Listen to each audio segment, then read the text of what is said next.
Bete ba moni la passe te non. Baba bela Abraham moni la kaya mo passe kwa tsaka mbongo na age. De ngwana. Na data le ngase na question. Siko siko bien mal akine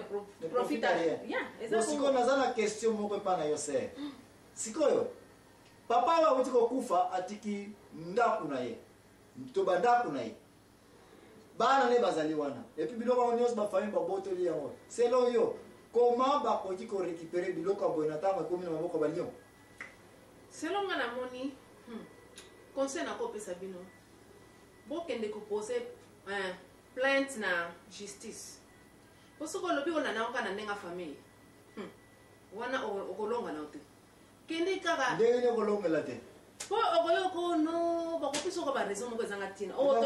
bakolia yo. Vende bato bazaka bandoki. Et puis obangi bana ozongi, n'est-ce pas? Obangi bango yo pozongi. Ngana banga na bango te. Ponga moko daya na sandoki. Na banga na bandoki. Po ndoki na ngasa Yesu Masia. On se comprend. Jésus donc naza pouvoir avec le sang de Jésus. Donc mutumoko a pour l'accent. Jésus donc ma Comment bana Jésus tenetka degré yo de foi na eza ko yeba été Jésus pour protéger. Nde bango na babanga ka Yesu ko banga banga. Bon tikana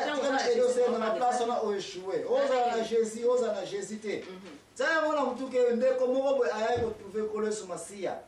Alors bikolo yeso tobota makina ndeko na ngai mobali awa papa na biso azaki na mbongo mingi papa na ngata kufa ki frère na ngai oyo ye kaka mutatika na héritage ya ba biloko oyo aussi otanga na Bible ça Jésus Christ a répondu ki yeni ke makama famille bino na kota te donc apesa ke nani akende ubie na tribunal akenda kulana makama merci sœur na ngai ya mwana na lingaka yo ya lobaki alobinga na yele a pona makabata mokilite c'est pour vous dire que ba makambo oyo etali par exemple ya papa na yo na droit na héritage eza kutu biloko koyiko ko bomatana ya koluka conseil familial ke conseil batekena sala nini lupango na boza ko mona papa na biso eza ba biloko moko 100% sans réserve kende directement attaquer situation ndenge tant que preuve ezali koyiko présenter ya mona niveau ya tribunal ya l'état l'état moko te na mokili a refusé mwana oyo kolobake ngai makila na ngai ya papa na ngai oyo ye mtoto ndako oyo compagnie oyo ye wana zaina na libungo na ngai ta papa na ngai kufaka to na zaina no bébé ta papa na ngai kufaka to bref biloko ya papa na ngai l'état eloko liboso ko sala akomene enquête na authenticité ya droit ya lupango wana soki emona ete ya solo lupango ezalaki ya papa na yo automatiquement même si batonga babulinga ndenge nini nkolo wana famille ko kozala 1000 okozonga na kana eko récupérer yango na jeza kota ekut na makambo wana ezali ba droit d'héritage parce que yeba na oje droit d'héritage ketaka toujours de papa aux enfants c'est tout nevete mwana yate grande sœur te grand frère te petit frère te na société na biso partout que na monde soki ko kuta place ezali ke musoka kufi bongo famille to bandeko ya mobali wana ba yeko boto la biloko il n'y a que une chose elekaka na société wana progrès na ba activité commerciale ekoki jamais kozala. Mais c'est quoi frère ngape na sana question na ligne kugeza kutu question tena nini kola na banza erreur pesa côté batata ozomona po na tango azana mwasi na bana na ye ozomona batata mingi bamona ndenge na lobaki liboso ke mwasi azana famille na ye papa pe azana famille na ye ozo comprendre olinga sa so interview siko po yo moko zo ba réponse parce que pour na soki na répondre yo mingi ba ko kanzete ngam na zali ko répondre mais ba question na ngai eutaka na batu neti oza ko poser ngai mais ba réponse ezaka toujours biblique mais ba question muso za ko poser nga soki eza profunda ete eza na autre senga niveau spirituel na kota na Bible de place on na sa interview ya mwana tanzo liko zonga ngai l'impresseur Joachim Zambwana na pour répondre maman Annie na ba question pour la répondre tika to no pe mu ketanto ko zonga de bokolanda place nini question maman Annie to sera ba question na e ko za la répondre à partir ya mituna pe bien na ko sala c'est to ko kele na Bible te mais sinon que droit d'héritage zali ko lobela ekitaka toujours de papa na bana to yokani famille papa maman et les enfants bon moi soki libota wana mabota ki mwana te na répondre que déjà libala ezali ino spirituel maman tant azali na mobali na ye ke bazako construire ndako azako zanga ko lata azako zanga ko lia bambasi nyos bazako maintenir lié moyen ça na ngote pona bazako construire parce que passe ya ko somba ciment et ça facilité et lingo ba ite mobali soka kufi qui voudrait assister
eza déjà on eloko na moni batata na biso pe baza na erreur ya monene papa obali mwasi na yo Ephésiens 5 22 na 24 elobi nini elobi eke l'homme quittera son père et sa mère et s'attachera à sa femme et les deux deviendront une seule chair elingi koloba moi papa soki abali mwasi na bakomi eloko moko mutu moko spirituellement bakomi mutu moko sikoyo zala na confiance na mwasi na yo yebisa mwasi na makambo nyonso yo mama mpe zala na confiance na mobali na yo yebisa mobali na makambo nyonso kozwa mwasi na yo mutu afamille mosusu te aza mwasi aza mutu afamille na yo sikoyo yebisa ye makambo nyonso bafe ozosala yebisa yeke bosere na nganga naza na question epai na yo sikoyo merci mpona conseil ozali kopesa biso batata mais aza na question yo mpe mwasi ozosalaka bacommerce na yo oza na mbongo ebele oyebi ete mobali nanga soki akufi elobilobi bakoya kobotolanga lupango awa boye na boye tosala makanisi ya selon culture oyo yo outi eza nde bongo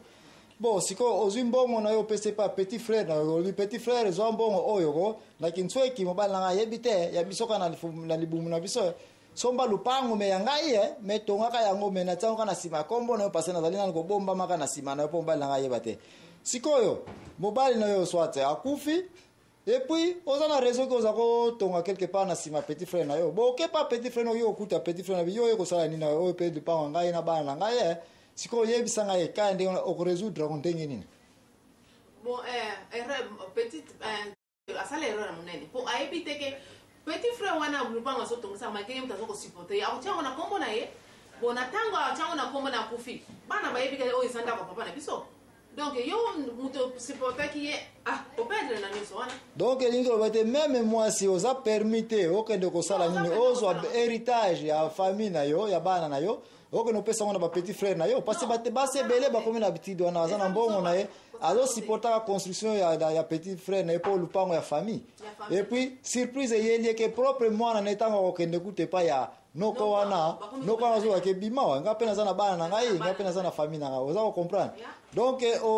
osupporte yango ete yo mwasi olingi koconstruire komekano kosala erreur ya koende okosi na nsima famille te donc héritage na yo na famille na yo bosana ekotika noko akozala te n'est-ce pas